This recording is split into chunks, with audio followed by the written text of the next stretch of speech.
আমি তো পরামর্শ দেই যে আপনারা যারা কোরবানি করবেন, আপনারা কোরবানির পশু কমে 1 সপ্তাহ আগে কিনবেন। যদি 1 মাস আগে পারেন আলহামদুলিল্লাহ, যদি 1 বছর আগে পারেন আরো আলহামদুলিল্লাহ। কারণ আপনার উচিত এই পশুর সাথে একটা বন্ডিং তৈরি করা, এই পশুর সাথে একটা মোহাব্বত তৈরি করা, এবং আপনার জেনারেশনকে বোঝানো এটা কোরবানির পশু, এটাকে এভাবে আদর করতে হয়, এটাকে এভাবে পানি খাওয়াতে হয়, এটাকে এইভাবে সকালবেলা এসে গোসল করাতে হয়, এটা আমাকে পুলসিরাত পার করিয়ে দেবে। ঠিক কিনা জোরে কথা বলেন?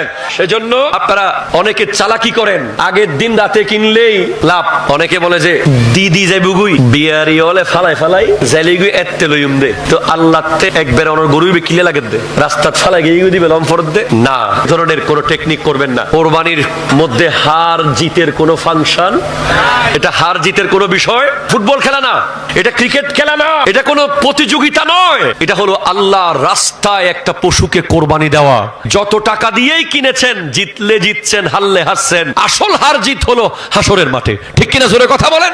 পশুর উপরে জবরদস্তি করবেন না, পশুকে আদর করে ফেলবেন। ফেলার আগে ওই জায়গাটাতে পরিষ্কার করবেন, পারলে ঘাস হলে ভালো হয় পাক্কাছে, এরপরে ভালোভাবে ছুরি ধার করবেন যাতে খুব সহজে কেটে ফেলা যায়, তার জন্য কষ্ট না হয়।